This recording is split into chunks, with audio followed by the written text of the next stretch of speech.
تفصیل سے حضرت مولانا اظہر الدین صاحب رشادی حضرت کے بارے میں بتلا رہے تھے اور اسی طرح سے ادارے کا تعارف کرا رہے تھے۔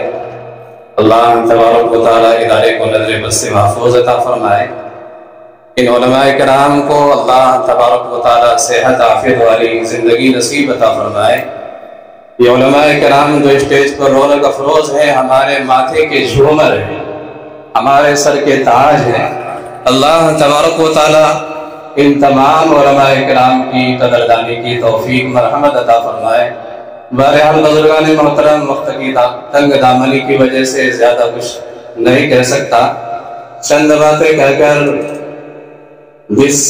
شخصیت کے خطاب سننے کے لیے ہم اور آپ بڑی دیر سے بے چین اور بے قرار ہیں، مشترک ہے اور بہت دور سے ہم یہاں پر جمع ہوئے ہیں، وہ شخصیت کوئی معمولی شخصیت نہیں ہے، بلکہ ایک عظیم باپ کی ایک عظیم فرزند ہے۔ ابھی بات پہلے آئی ہے کہ حضرت اقدس مفتی افتخار احمد صاحب طویل دامت برکاتہم العالیہ کے والد محترم، والد بزرگوار حضرت مولانا علامہ مختار احمد صاحب قاسمی رحمت اللہ علیہ کی انتھک محنتوں، کوششوں، کاوشوں، جدوجہد کے نتیجے میں یہ مکتب کی شکل نظر آ رہے ہیں، اور اسی طرح سے اس کے علاوہ بے شمار کارنامے انجام دیے ہیں۔ تو اسی عظیم باپ کے عظیم فرزند ہے جو ایک طرف مدرسہ تعلیم القرآن بسم اللہ نگر کے بانی و محتمم ہے، تو ایک طرف صدر جمعیت العلماء کرناٹک ہے، اور اسی طرح سے مرکز تحفظ اسلام ہند کے آپ سرپرست بھی ہیں۔ آپ کی شخصیت ملک و بیرون ملک محتاج تعارف نہیں ہے، آپ علم و عمل کے مجمع البحرین ہیں، علم و عمل کے آپ عامل ہیں، علم و عمل کے آپ پیکر مجسم ہیں، اور علم و فن کے آپ ماہر ہیں، قوم و ملت کے آپ قائد ہیں، رہنما ہیں، سینکڑوں عہدوں پر آپ فائز ہیں، اور اسی طرح سے امت کو فائدہ پہنچانے کی کوشش کر رہے ہیں۔ بہرحال بزرگان محترم، کہنے کو تو بات بہت زیادہ ہے لیکن وقت کی تنگی ہے، میں انہی چند کلمات کے ساتھ میں حضرت والا کی خدمت میں بالکل ادب و احترام کے ساتھ، بالکل ادب کے ساتھ یہ شعر کہہ کر حضرت والا کو میں دعوت دینے کی گستاخی کرنے جا رہا ہوں۔ خطابت وجد میں آئے تو پھر ہتھیار بن جائے، خطابت وجد میں آئے تو پھر ہتھیار بن جائے، کبھی نیزہ کبھی خنجر کبھی تلوار بن جائے، خطابت کی گلفشانی مسلم ہے زمانے میں، خطابت کی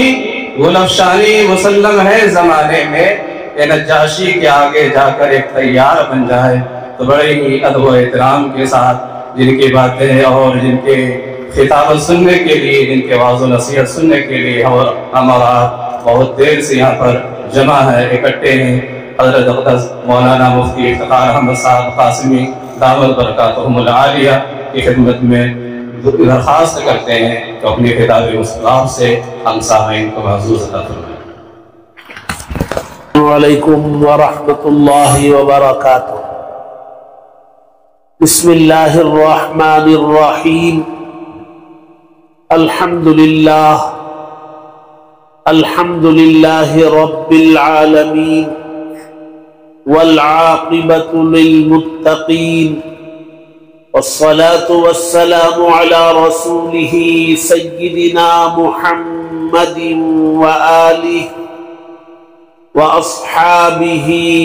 أجمعين، أما بعد فقد قال الله تبارك وتعالى في كلامه المجيد: الرحمن علم القرآن، وقال تعالى: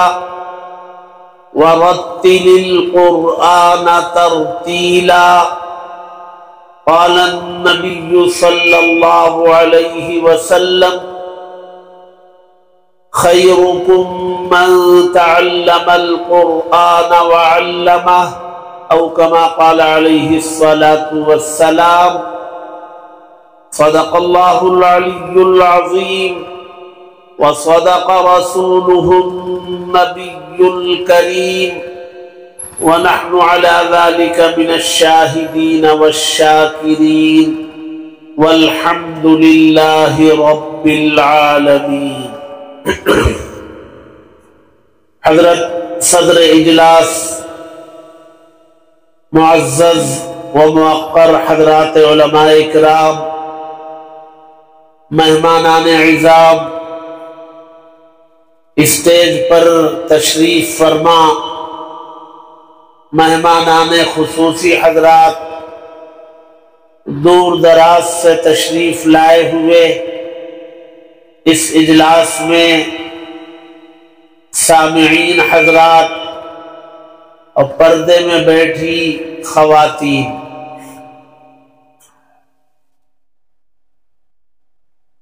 ملباگل شہر کے ایک حصے میں جو بظاہر نئی آبادی پر مشتمل علاقہ معلوم ہوتا ہے،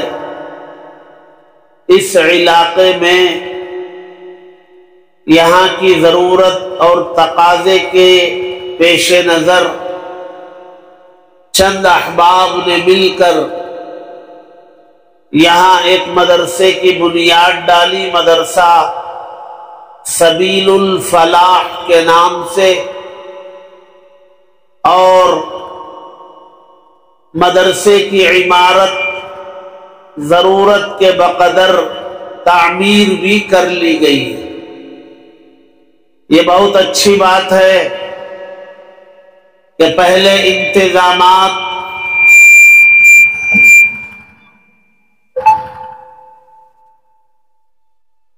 سیٹ کر لیجئے۔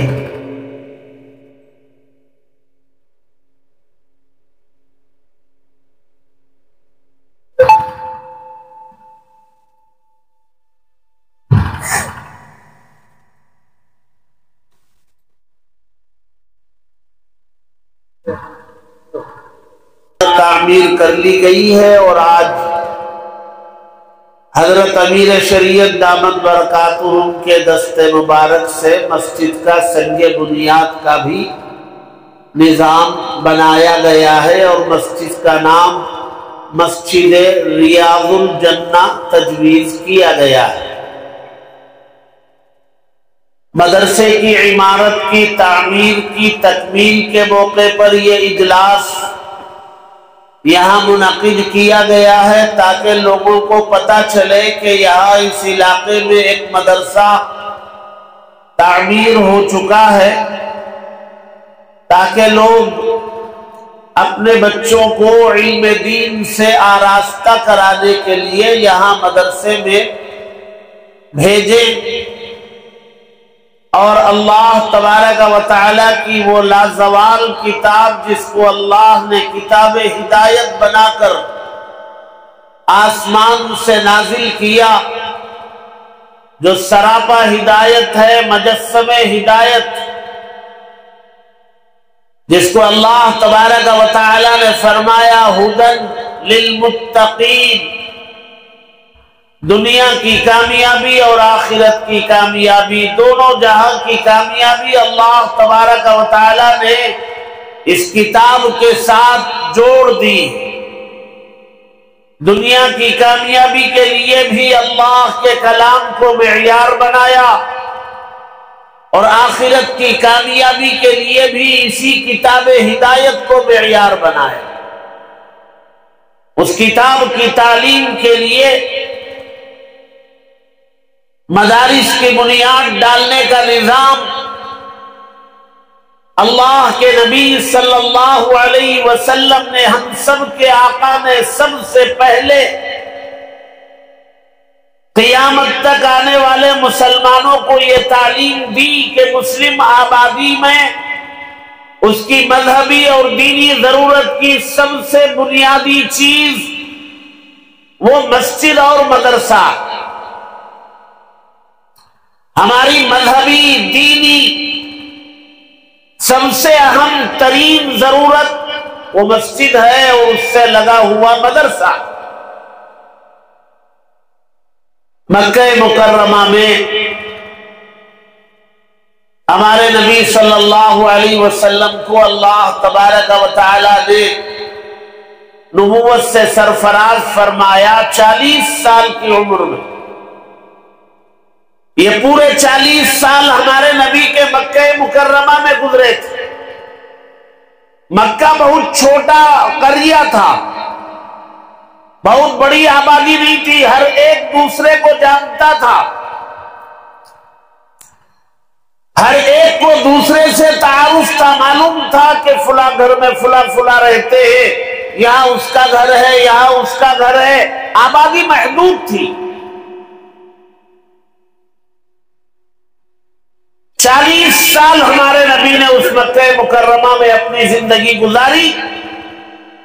پاک و صاف زندگی، بے داغ زندگی، جس پر کوئی انگلی اٹھانے کا کسی کو موقع نہیں، بلکہ مکہ مکرمہ کے وہ لوگ جو چودھری شمار کیے جاتے تھے، جو قبیلوں کے خاندانوں کے سردار مانے جاتے تھے، جو فیصلے کیا کرتے تھے، وہ سب کے سب ہمارے نبی صلی اللہ علیہ وسلم کے اخلاق اور کردار کی وجہ سے آپ کو نام لے کر نہیں پکارتے تھے، کہیں بے ادبی نہ ہو، ادب کی وجہ سے آپ کو الصادق الامین کہا کرتے تھے۔ 40 سال تک مکے کے لوگ جہاں لوٹ مار عام تھی، لوگوں کے مالوں کو لوٹ لینا فن اور ہنر سمجھا جاتا تھا، ظلم کا دورہ تھا، طاقتور کمزوروں کو دبایا کرتا تھا، ڈاکہ زنی عام تھی۔ ایسے ماحول میں مکہ مکرمہ میں عبداللہ کے گھر میں آمینہ کے بطن سے ایک بچہ پیدا ہوتا ہے، نام محمد رکھا جاتا ہے۔ 40 سال تک اس کی زندگی بے داغ ہے مکہ مکرمہ میں، کبھی جھوٹ زبان پر آیا نہیں۔ لوٹ مار کے اس دور میں مکے کے لوگ اپنی امانتیں لا کر کے ہمارے نبی کے پاس رکھا کرتے تھے، آپس میں اختلاف ہو جاتا اور فیصلہ کرانے کے لیے نبی کی خدمت میں حاضر ہوتے تھے۔ حالانکہ نبی بنائے نہیں گئے تھے، ابھی محمد ابن عبداللہ کی حیثیت میں تھے، لیکن اخلاق، کردار، کیریکٹر، سچائی، راست بازی، شرافت، حیا، رازداری، پردہ داری، ان صفات سے متصف تھے۔ 40 سالہ دور گزرا تو اللہ تبارک و تعالی نے آپ کو نبوت سے سرفراز فرمایا۔ پہلی وحی غار حرا میں نازل کی، اقرا، پڑھو، 5 آیتیں نازل کی، اور ان 5 آیتوں کے نزول سے آپ کو منصب نبوت سے سرفراز کیا گیا۔ اب آپ محمد الرسول اللہ صلی اللہ علیہ وسلم، مکے کے وہ لوگ جو 40 سال تک آپ کو اپنا حکم مانتے تھے، اپنا فیصل مانتے تھے، اپنی امانتیں رکھتے تھے، الصادق الامین کہا کرتے تھے، اور محمد صلی اللہ علیہ وسلم کی آمد پر مکے کے چودھری اور قبیلوں کے سردار بلا تکلف کھڑے ہو جایا کرتے تھے، وہ آپ کے نبی بنائے جانے کے بعد آپ کے مخالف ہو گئے، چونکہ آپ کی نبوت کی بنیادی تعلیم لا الہ الا اللہ، اللہ کے سوا کوئی معبود نہیں۔ یہ لا الہ الا اللہ، اللہ کے سوا کوئی معبود نہیں، یہ مکے کے لوگوں کو ہضم نہیں ہوتا تھا۔ 360 خداؤں کے سامنے جھکنے والے اور 360 معبودوں کو پوجنے والوں کی سمجھ میں نہیں آیا، ہمارے مسائل 360 ہونے کے باوجود حل نہیں ہو رہے، اور یہ عبداللہ کا بیٹا یتیم محمد ایک خدا کی بات کرتا ہے، ان کی سمجھ میں نہیں ہے، اب مخالف ہو گئے اور طرح طرح کی تکلیفیں اذیتیں دینے لگے۔ ایک طرف اللہ تبارک و تعالیٰ کا کلام نازل ہوتا تھا اور اللہ تبارک و تعالیٰ نے حکم دیا کہ بھی جو حصہ نازل ہوا اس کی تلاوت کرو، اس کو پڑھو۔ سورہ مزمل یہ دوسری یا تیسری وحی ہے ابتدائی زمانے میں، اقرأ بسم ربک کے بعد یا تو یہ دوسری وحی ہے یا ایھا المزمل، یا تیسری وحی ہے یا ایھا المزمل قم اللیل الا قلیلا نصفہ او انقص منہ قلیلا او زد علیہ ورتل القرآن ترتیلا۔ اے نبی راتوں میں کھڑے ہو جاؤ، آدھی رات یا اس سے زیادہ یا اس سے کم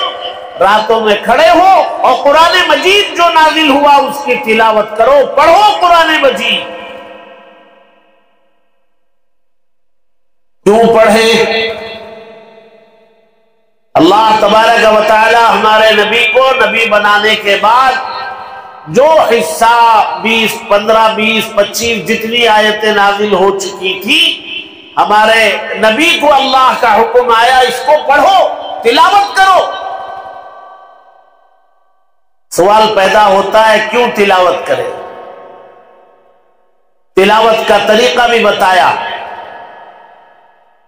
ترتیل سے پڑھو، یعنی جیسے آپ کو جبریل امین نے پڑھ کر سنایا تجوید کے ساتھ، اللہ تبارک و تعالیٰ کو تلاوت پسند آئے اس طریق پڑھو۔ اور کیوں پڑھو؟ اس لیے پڑھو کہ یہ ابھی تو 25 ہی آیتیں نازل ہوئی ہیں، آگے پورا قرآن نازل ہونا ہے، 6666 آیتیں 23 سال میں نازل ہونی، اور یہ بہت بھاری کلام، یہ بڑا وزندار کلام، اتنا وزندار کلام ہے کہ میں نے انسان کو پیش کرنے سے پہلے میں نے آسمان و زمین پر اس کو پیش کیا تو یہ آسمان نے اٹھانے سے انکار کر دیا، میرے اندر طاقت و سکت نہیں کہ اللہ کا کلام میں اٹھا لوں، زمین نے منع کر دیا، پہاڑوں نے منع کر دیا کہ یہ کلام اٹھانے کی طاقت ہمارے میں موجود نہیں۔ تو اللہ تبارک و تعالیٰ نے فرمایا اگر یہ پہاڑ اٹھا لیتے، یہ قرآن پہاڑوں پر نازل کیا جاتا تو یہ پہاڑ ریزہ ریزہ ہو جاتے، جیسے پہاڑ کے نیچے ایٹم بم رکھ دیا جائے اور وہ بم جو ہے پھاڑ دیا جائے تو جیسے پہاڑ ٹکڑے ٹکڑے ہو کر کے اڑے گا اور ذرات میں تبدیل ہو جائے گا۔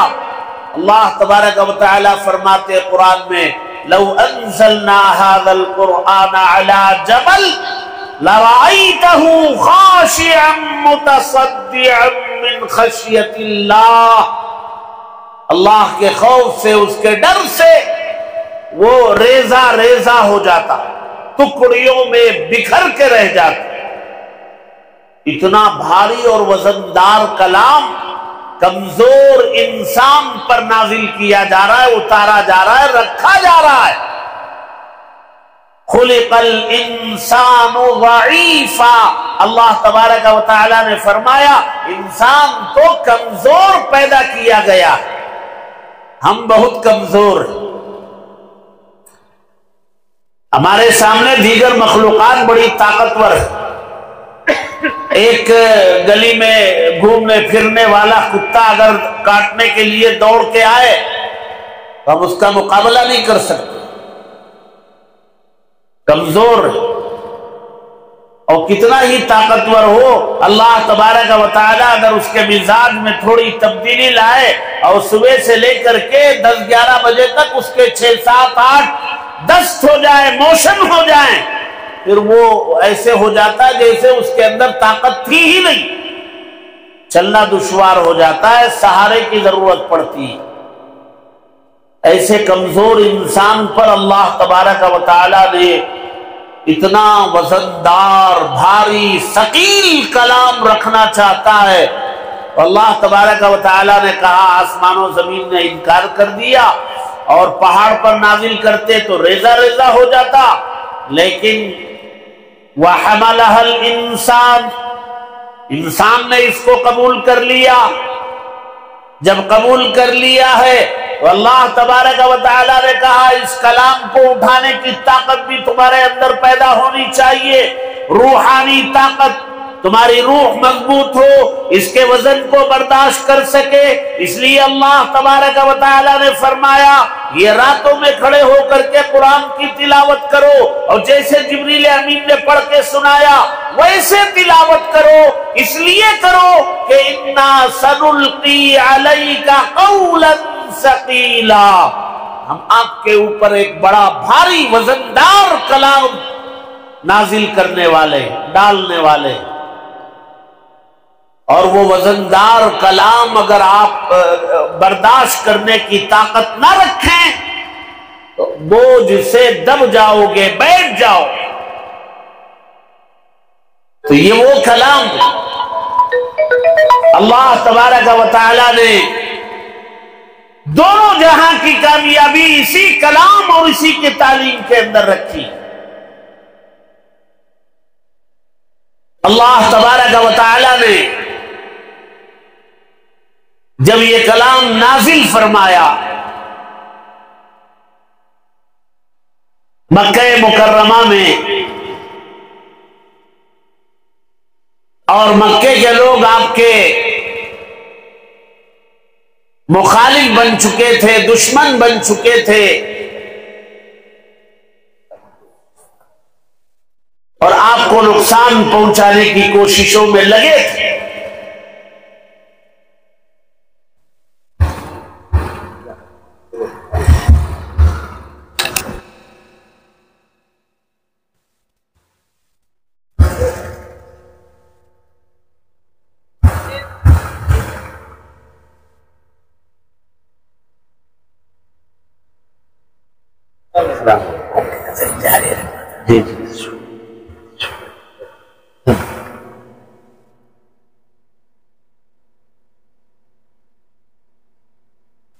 ملک کی نامور علمی، عملی، روحانی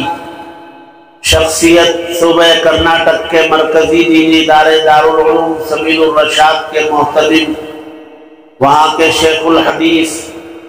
صوبہ کرناٹک کے امیر شریعت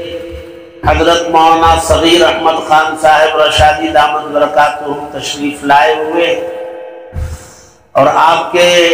نصیحانہ کلمات اور آپ کی دعاؤں کے ساتھ یہ اجلاس اپنے اختتام کو پہنچے گا۔ میں کافی دیر سے آپ حضرات کے درمیان ہوں، اپنی بات سمیٹ کے ختم کروں، پھر انشاءاللہ ہم لوگ حضرت کی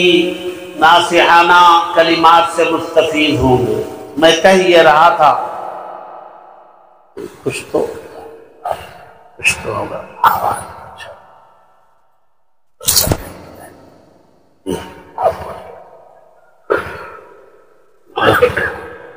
ایک تو بچ ہی گیا ہے، کم کرنا ہے۔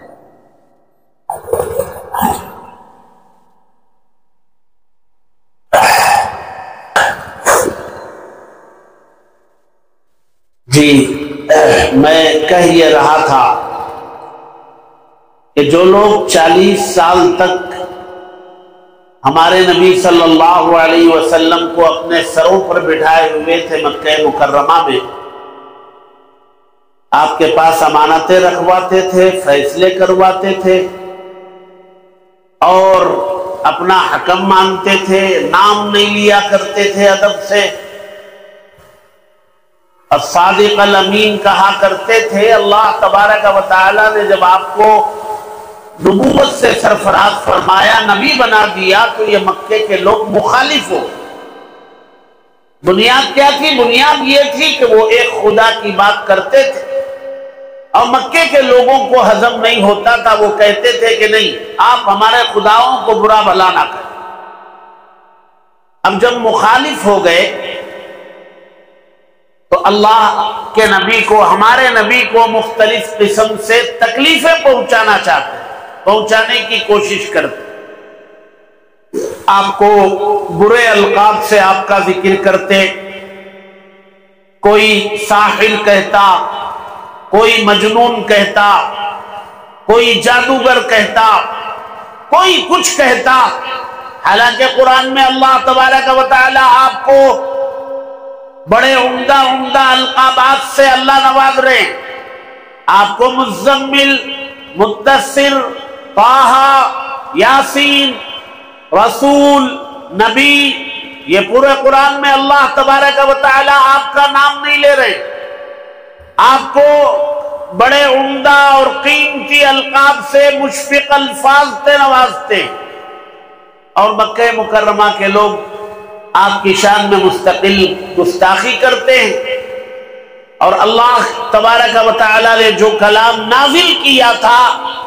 وہ کلام مطاف میں جہاں طواف کیا جاتا ہے وہاں بیٹھ کر پڑھنے نہیں دیتے۔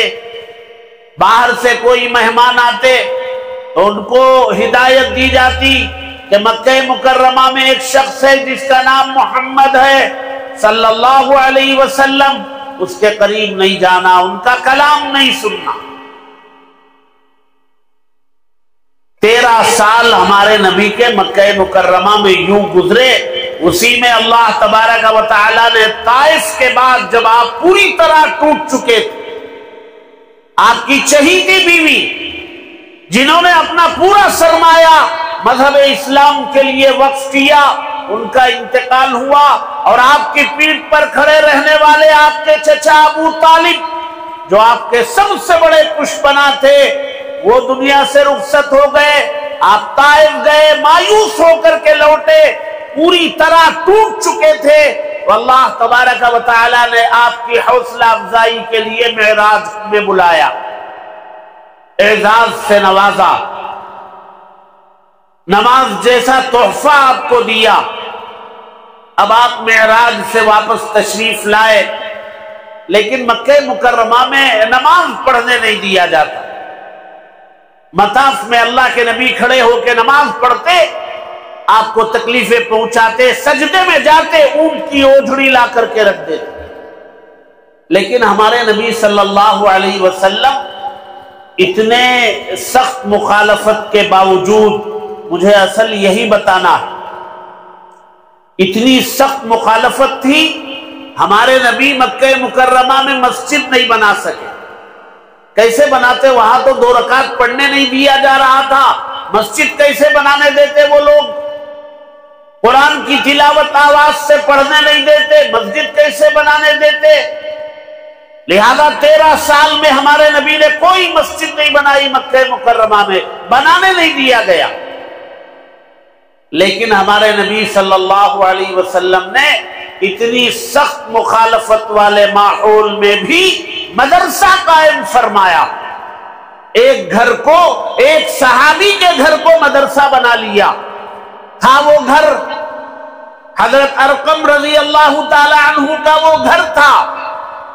لیکن اس گھر میں اندر اللہ کے نبی نے مدرسہ قائم فرمایا۔ صحابہ اکرام وہاں آتے،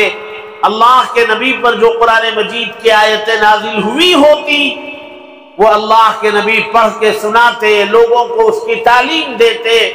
اور احکامات بتلاتے، اور کوئی ایمان لانے والا ہوتا تو وہی پہنچایا جاتا۔ اللہ کے نبی اس کو کلمہ پڑھا کر مشرف با اسلام کرتے۔ یہ مدرسہ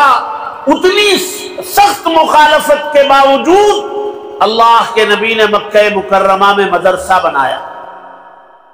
اور بنا کر کے قیامت تک آنے والے مسلمانوں کو یہ پیغام سبق دیا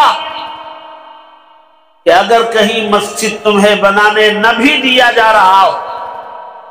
تو کسی گھر کو، کسی مکان کو، کسی مکان کے ایک حصے کو